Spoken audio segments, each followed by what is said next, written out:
Après la perte des systèmes de missiles solaires Patriot et S-300 dans le Donbass, les positions des forces ukrainiennes sont devenues plus vulnérables. Les forces russes sont devenues de plus en plus efficaces, et la disponibilité croissante de l'imagerie aérienne par drone a rendu difficile pour les Ukrainiens de cacher leur équipement. Les positions avancées dans les régions contestées du Donbass sont devenues encore plus vulnérables aux frappes aériennes russes après la perte des systèmes de missiles Patriot et S-300 près de Pokrovskoye, à 67 km au nord-ouest de la capitale régionale Donetsk. Ces deux systèmes ont été détruits le 8 mars par des frappes de précision menées par des systèmes de missiles balistiques russes Iskander.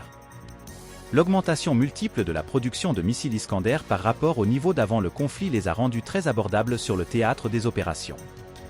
Parallèlement, les capacités croissantes de photographie aérienne des drones ont rendu plus difficile pour les forces ukrainiennes la dissimulation de leurs moyens et ressources. Les S-300 et les Patriots sont les systèmes de défense aérienne à plus longue portée de l'inventaire ukrainien, et leur nombre est déjà limité.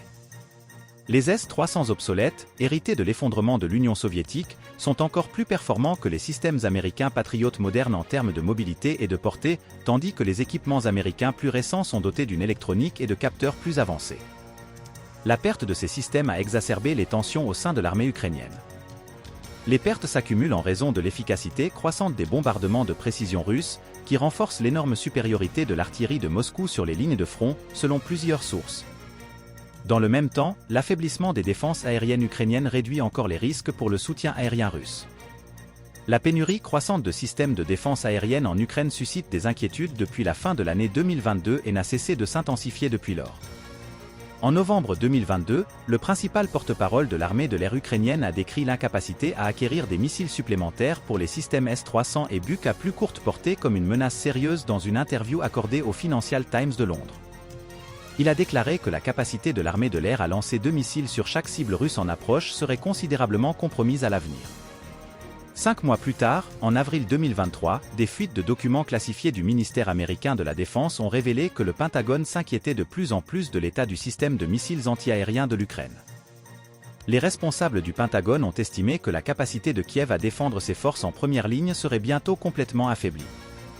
L'Ukraine ne peut pas acheter de nouveaux S-300, qui sont fabriqués exclusivement en Russie, et de nouvelles livraisons de Patriot restent improbables, car l'armée américaine est déjà confrontée à de graves pénuries pour son propre usage. La Russie, en revanche, dispose d'un arsenal extrêmement important et en croissance rapide de systèmes modernes de défense aérienne basés au sol, ayant investi plusieurs fois plus dans leur développement et leur acquisition que dans de nouveaux avions de chasse ou intercepteurs. Elle a considérablement accru sa capacité de production de missiles solaires.